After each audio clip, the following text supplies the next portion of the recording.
The European Parliament have a provisional agreement to introduce a continent-wide digital ID, which will definitely invade your privacy and your cybersecurity, but at least there's no secret plan to insert microchips under our skin like conspiracy theorists warned years ago.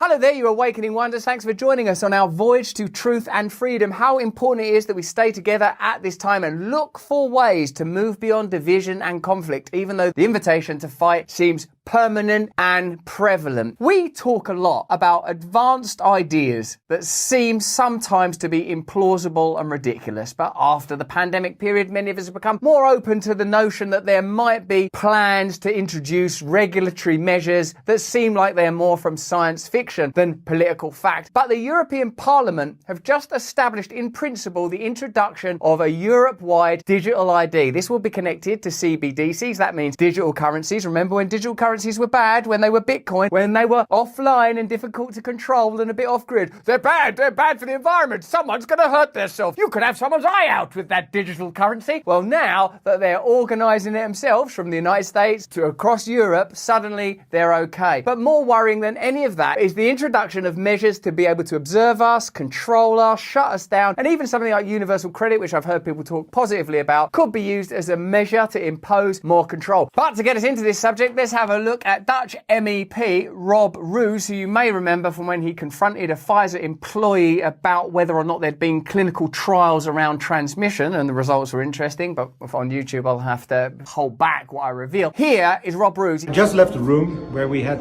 the negotiations about the digital identity, and I have bad news. The member states and the European Parliament came to an agreement. That means that probably not far from now, the digital identity will be a fact in the European Union. Right after this agreement, Commissioner Breton said, now we have the digital identity wallet, we have to put something in it. And what he meant was the digital euro, also known as the central bank digital currency. And this is a very bad development. One of the defining myths of our culture is progressivism. Things are improving. We used to be cavemen, but look at us now. We've got all of these devices. Post-Enlightenment, things have been improving more broadly. Many of you might be thinking, sensing, feeling deep inside yourself that in conjunction with evident and obvious progress in technology and medicine, there's been a kind of a decline, a deterioration, something that's difficult to define and perhaps exists in the realm of the spirit. Notice how these ideas were first of all spoken of as, as with any potential scientific or technological project, I suppose, as pie in the sky potentialities. And now they're being introduced in quite a gentle way. And in the pandemic, we discussed, didn't we, the possibility of like vaccine passports. That was discussed. And I think because of independent media, many of these ideas received a lot of pushback and resistance. What I would ask you to be observant of is the possibility that once these ideas are discussed, presented to you, and somewhat normalized by the media, you'll see a bunch of stuff normalizing it in the coming weeks and months, I imagine. I can predict this now. Let me know in the chat when you see it. What will happen is a situation will occur, and this is not a conspiracy theory. I'm not saying that it'll be a false flag event, or whatever. I'm just saying because of the way things are, there will be a war, there will be a pandemic, there will be an event, and during that event, they're going to say, obviously now we're going to have to use that digital ID thing we've been discussing, and we're going to have to advance that because it's not safe now. Remember how close we came in the pandemic to, in order to go to concerts, you're going to have had this medication. Now you know that it didn't prevent transmission. Now you know, there's so many things, I'm not going to rehash all of that stuff now. What I'm saying is that any measure that ultimately affords centralized authority a greater ability to control you, to control your movements, to control your transactions, to control your finances, is ultimately not going to be in your service. That's why I think we live in such a polemicized and conflagratory time, a time of conflict, because most people in the back of their minds think, well, as long as these measures are only applied to the people I don't like, I'm kind of glad. Yeah, I don't mind if you cancel or silence those, but I've never liked those people anyway. But once the principle is established, it's difficult to predict how it might. Well, it's not difficult to predict. I'm going to predict. It will be deployed in order to centralize authority and shut down any dissent towards the establishment. They always promise us not to make this connection. And even a lot of experts, privacy experts and security experts, warned also last week this is a very bad idea for our privacy and our freedom. The warnings of privacy and cybersecurity experts is something we'll cover in more detail in a minute, but you might notice that yourself, you have a kind of lethargy, a kind of an inability to confront it. You feel a bit worn out with all of the wars and diseases and this kind of atmosphere of our culture. You might be like, oh God, just do it. What can I do anyway? You'll happily just accept that your role in a democracy is to choose one of these two basically the same political parties that are funded in the same way. I suppose what I'm inviting you to look at is the possibility of confronting and resisting what seems inevitable but is plainly being pointed out as undesirable. And still, this digital identity is pushed through. But it's not too late, because we still have to vote on this in the plenary. So what you can do, send your MEP from your member state an email and tell him or tell her that you are against this tool.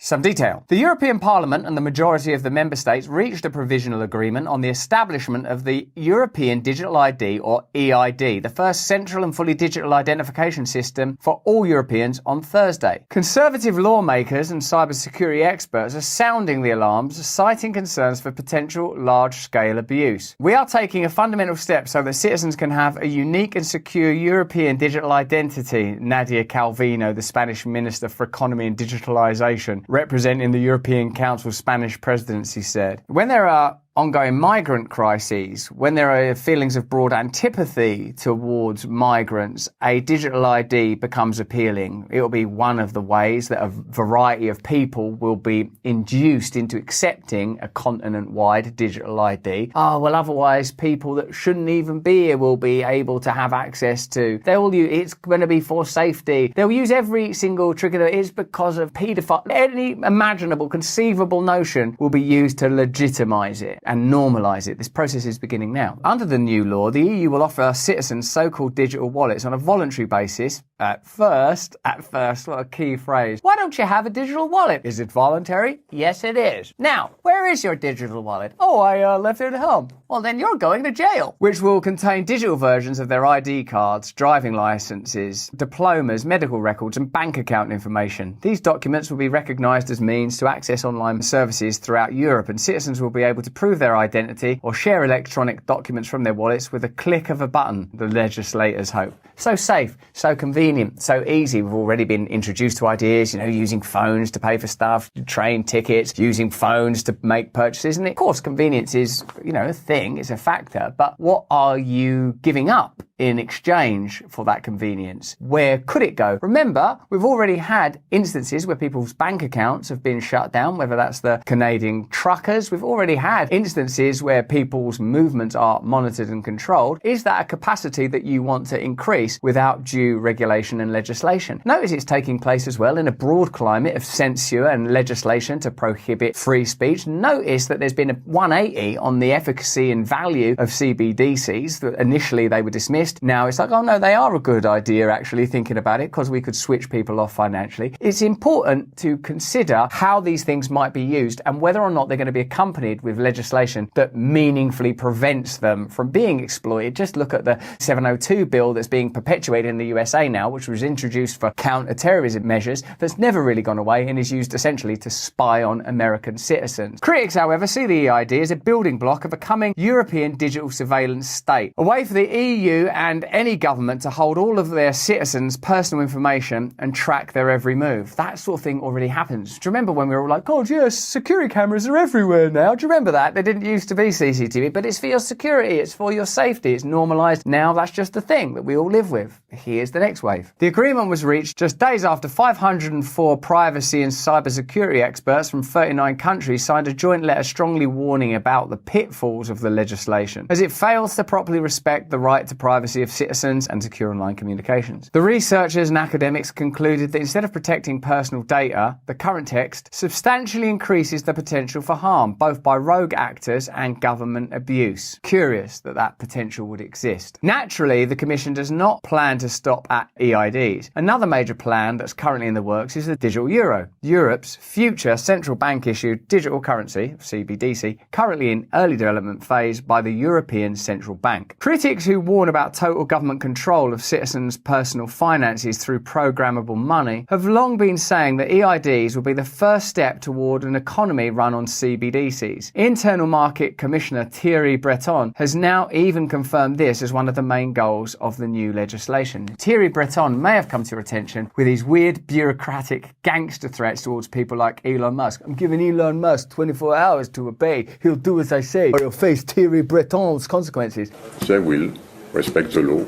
Looks like an old lady, talks like Don Corleone. This is a poster of Thierry Breton's "We did it" #deal handshakes. With the European Digital Identity Wallet, all European citizens will be able to have a secured e-identity for their lifetime. Yeah! Cool! Freedom! The wallet has the highest level of security and privacy. Cool, because security and privacy, that is where it'd be exploited. I'm glad, Thierry, that you have pointed out that there's no room for that. And of course, we can definitely trust people in positions of power like you. Giant step and a world premiere. Round of applause to my teams and both co-legislators. And if that tweet or X post hasn't made you excited enough about Thierry Breton's brilliant plan to observe your every move and to be able to shut you down financially like that, here's a piece of promo content that's going to make you want to bow down and worship at the centralized authority. You've got no choice. They can do what they want with you.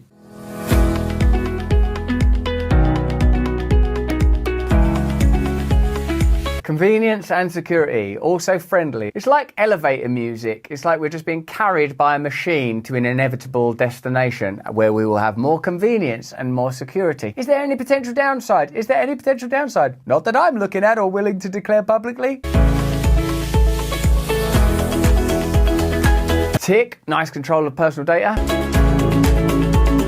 See how it's like starts, will be available to every EU citizen, will be mandatory for every EU citizen.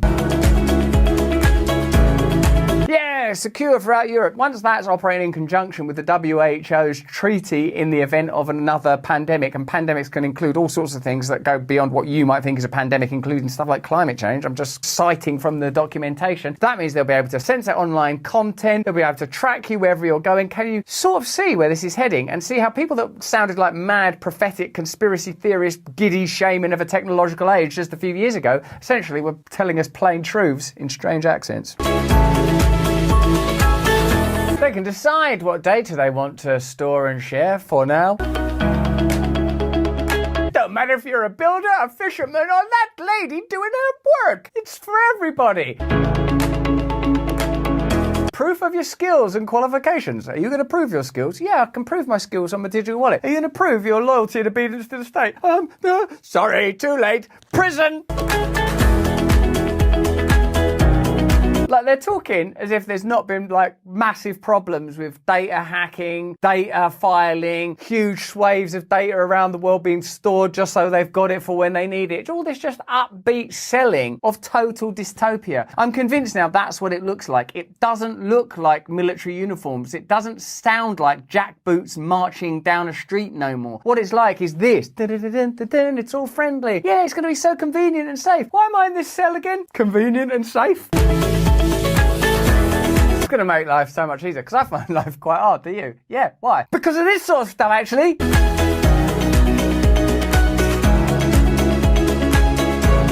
Yeah, remembering passwords is so exhausting, not having people spy on my private information.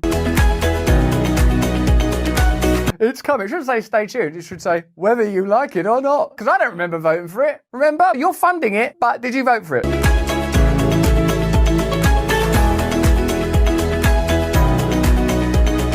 So, in conjunction with digital ID / digital wallets, we have this extraordinary announcement from the president of the Federal Reserve of Minneapolis, whose name sounds a lot like Cash Card. Let me have a look. Neil Kashkari. He says CBDCs don't actually solve any problems. Oh, what, any? Well, I suppose you could shut down the finances of people you didn't agree with. That's one problem, Neil. Yeah, but I happen to not be a fascist. Central bank digital currency. Do you think that that is something that you all should be looking into seriously?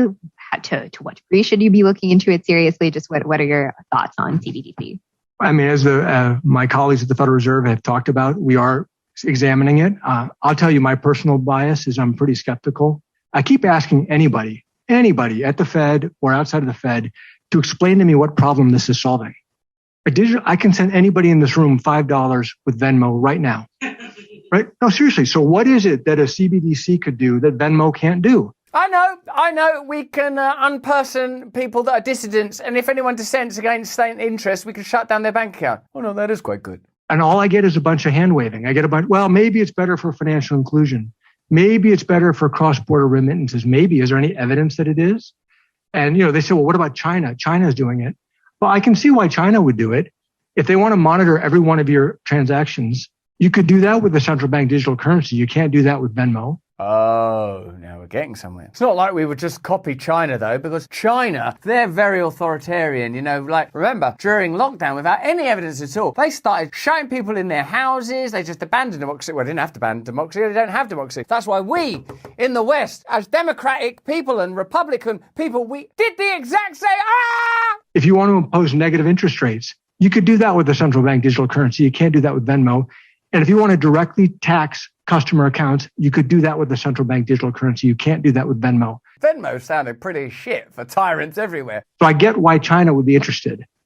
Why would the American people be for that? No choice? Because they've got no choice, like everything nowadays, because probably both parties at some point will say we're both doing it, and then it will just happen, and then there'll be some disaster that legitimizes it, and then people will try and protest against that disaster. This is me being a trucker. This is what they're like. Boop, boop, we're truckers. And then it'll be like, you are unpersoned, you are unfinanced, you are going to be held in cells for a long, long time for basically no reason. And now, my fellow concerned awakening wonders, we get to where the rubber meets the road, or where the microchips meet the skin. We get into the conspiracy theorists' glory territory. Do you remember during the pandemic? It's not as if they could never get away with. Well, this is Richard Werner, who used to be a WEF insider. He's now turned whistleblower, talking about how these measures will lead to, and I've heard this said in conspiracy theory circles before. First, they'll get technology that you don't want to put down, your phone. Then it'll be wearable technologies like, sort of Fitbits and watches that are connected to your phone and stuff you put on to measure glucose. Then, sooner or later, they'll go, do you mind just putting this under your skin? How are they ever going to persuade us, though, when we're so awakened, when we're so sharp, when we're so powerful and connected to one another, when we have such clear vision? How will they ever persuade us to do that? Well, this guy's been at the WF as a leader for tomorrow, or a Klaus Schwab pig-teeth sucker of yesteryear, or whatever they call him, and he's giving us his insights. Let's have a look.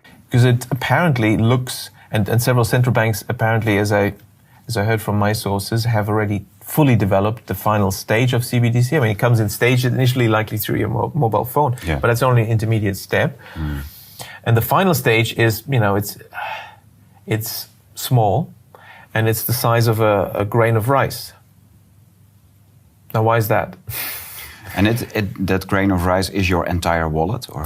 Yes, it's your digital ID, your wallet, can be your passport, your key. Now, of course, what we found with our debit cards or credit cards is they've already now moved to the system, RFID chips, RFID technology, where you just wave the thing, contactless. Yes, that is sort of the conditioning us in this direction. That in the future you'll just wave your hand because you've got the microchip implant under your skin.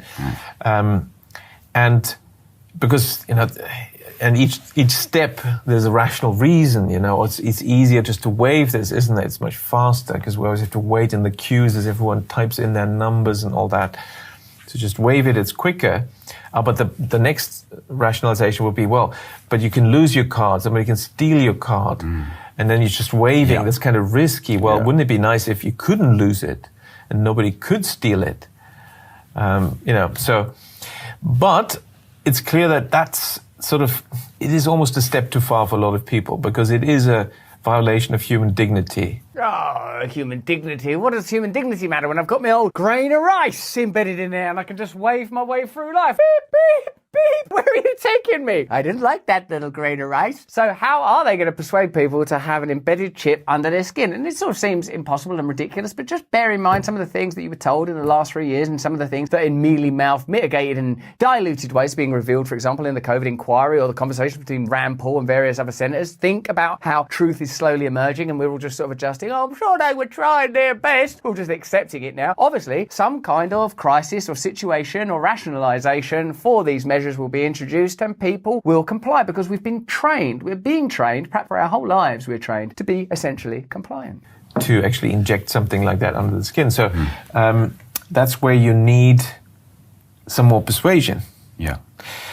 And it's interesting that this concept of universal basic income has been around for around a century, where everyone should get some kind of citizens, payment.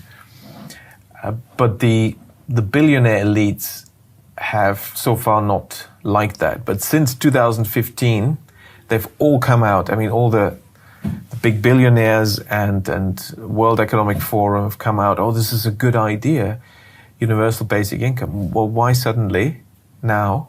Because now we have the technology for the microchip implant. And so in 2017, Bill Gates came out and said that universal basic income is a good idea, but it's too early to introduce it.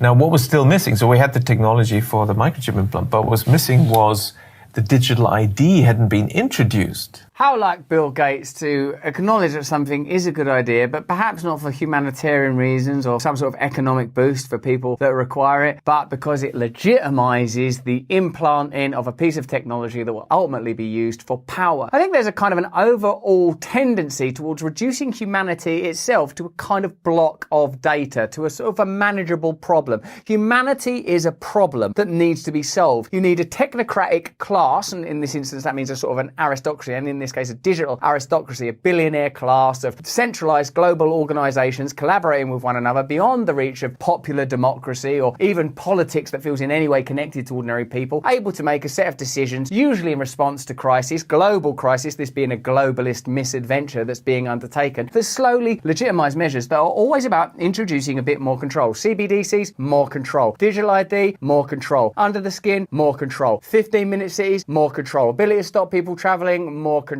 Lockdowns, curfews, unpersoning people, censoring people, cancellations of people, controlling media, censoring big tech.